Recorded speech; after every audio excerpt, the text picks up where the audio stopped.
विदेश मंत्री ये साफ चेतावनी दे चुके हैं कि पीओके भारत का है और इसे हम लेकर ही रहेंगे। सुनिए उन्होंने आगे क्या कुछ कहा, फिर उसके बाद आपको पाकिस्तान की लंदन में हुई बेइज्जती का वीडियो दिखाते हैं। So all I can say with respect to POK, that there is a parliament resolution. Every political party of this country is committed to ensure POK, which is a part of India, returns to India. This actually is our national commitment. चीजें हैं, कुछ हकीकतें हैं जिनका postmortem होना बड़ा जरूरी है। पहली बात तो यह है कि जयशंकर के साथ जो मुवाजना करने की कोशिश की जा रही है, तो खुदा के लिए वो तमाम मीडिया हाउसेस, चाहे वो पाकिस्तान में या भारत में है, जयशंकर के साथ आप बिलावल भुट्टो जरदारी का मुवाजना नहीं कर सकते हैं। भुट्टो खानदान का हमेशा से मुवाजना रहा है गांधी खानदान के साथ। अगर जयशंकर की हम बात करते हैं, बड़े वो गुरु टाइप के समझे जाते हैं। पूरे इंडिया के अंदर जो जयशंकर का खानदान है उसे सिफारतकारी के लिहाज से एक गुरु का दर्जा हासिल है, क्योंकि वो सिफारतकारी में बहुत ज्यादा महारत रखते हैं।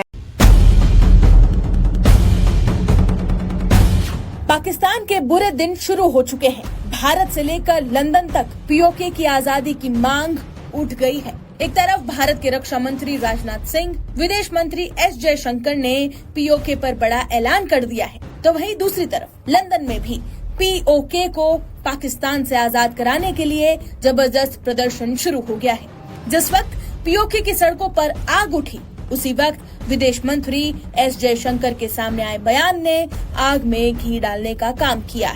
तबाही की जिम्मेदार नफरत भरा इश्तियाल क्या मुल्क को अनारकी की तरफ लेके जाएगा?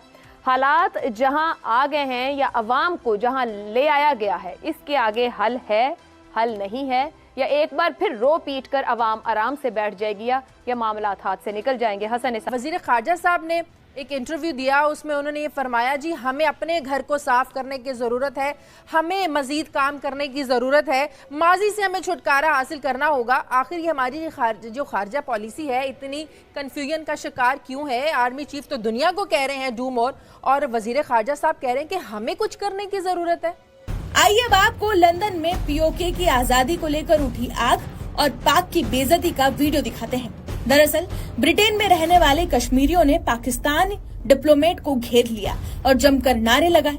इस बीच एक शख्स वहां पाकिस्तान का झंडा हाथ में लिया जाता है, जिसे देखकर प्रदर्शनकारी भड़क जाते हैं और उसे फटकार लगाकर तुरंत पाकिस्तान के झंडे को नीचे रखने का ऑर्डर दे देते हैं, जिसके बाद वो आदमी शर्म के मारे अपने ही देश का झंडा यानी कि पाकिस्तान के झंडे को लहराना बंद कर देता है और मरोड़ के रख देता है। ये भी बताया गया रिपोर्ट के अंदर कि कश्मीरियों के अंदर नफरत बढ़ती चली जा रही है और वो अब ऐसे नारे लगा रहे हैं जो सिक्योरिटी फोर्सेज के खिलाफ हैं, और आने वाले वक्त में वहां पे सिक्योरिटी फोर्सेज के लिए मुश्किलात कम नहीं होंगी, बहुत बढ़ती चली जाएगी।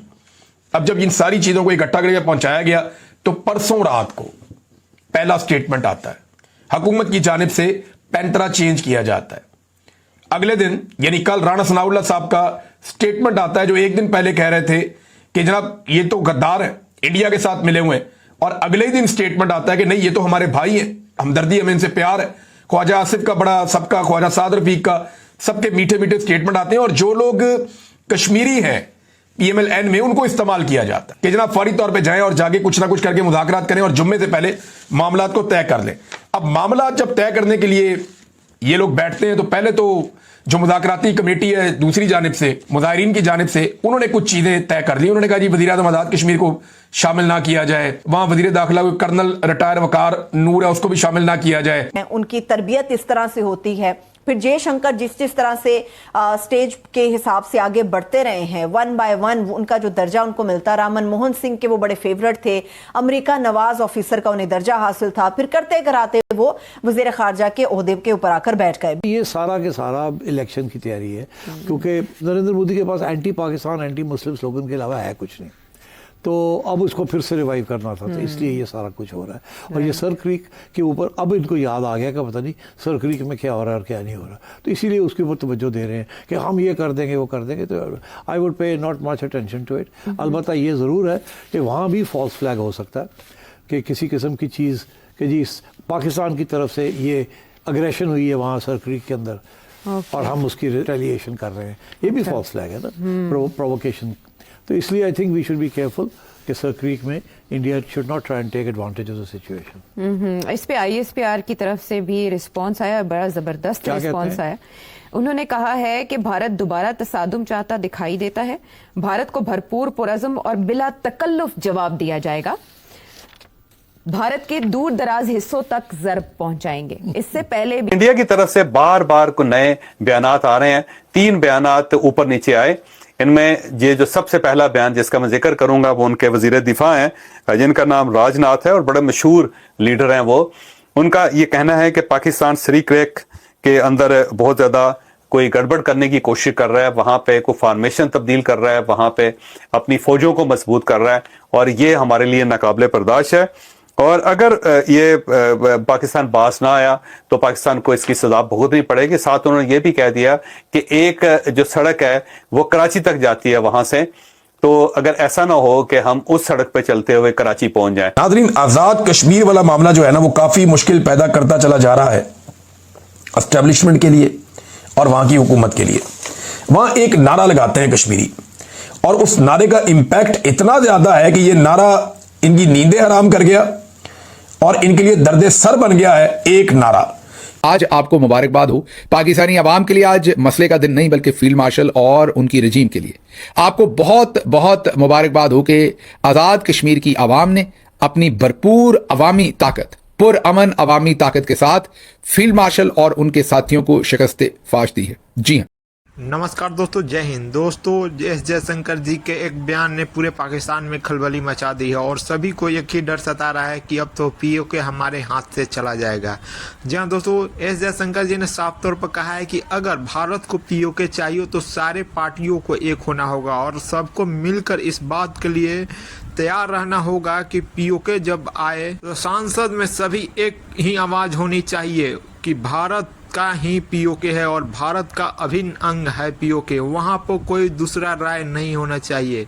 वहीं पर अगर बात की जाए राजनाथ सिंह के तो उन्होंने कहा कि पीओके खुद चल कर आएगा और ऐसा ही लग रहा है क्योंकि पीओके में इस तरह का भारी बवाल पहली बार हुआ है जहां पर देखने को मिल रहा है कि किस तरह से पाकिस्तानी सैनिकों को दौड़ा दौड़ा कर मार रहे हैं कश्मीरी। वहीं अब लंदन में भी एक बड़ा प्रोटेस्ट शुरू हो गया है जहां पर साफ तौर पर देखा जा सकता है कि किस तरह से पाकिस्तानियों ने पाकिस्तान का झंडे का अपमान किया है। वहीं दोस्तों, वीडियो पसंद है तो वीडियो को लाइक करें, शेयर करें और चैनल को सब्सक्राइब करें। ब्रिगेडियर फाइक साहब के वो जो तमाम फार्मूले थे, ताकत का इस्तेमाल, गोली का इस्तेमाल, लाठी का इस्तेमाल, सिर्फ इतना ही नहीं, आपको कुछ वीडियोस के टुकड़े सुनवाएंगे। उनकी कैरेक्टर असैसिनेशन भी, जो कश्मीरियों के इस वक्त अवामी लीडर थे जो सामने एहतजाज कर रहे थे या लीड कर रहे थे, उनकी जाली सच्ची बरहना किस्म की ऑडियोज भी निकाली गई। बिल्कुल वैसे ही जैसे याद कीजिए मोहतरमा बेनजीर भुट्टो और मोहतरमा नुसरत भुट्टो साहबा की जाली गंदी नंगी जो तस्वीर थी वो फेंकी गई थी, अब ऑडियोज जारी की गई। इससे पहले यही काम बुशरा बीबी की ऑडियोज के साथ, इमरान खान की ऑडियोज के साथ टेम्पर करके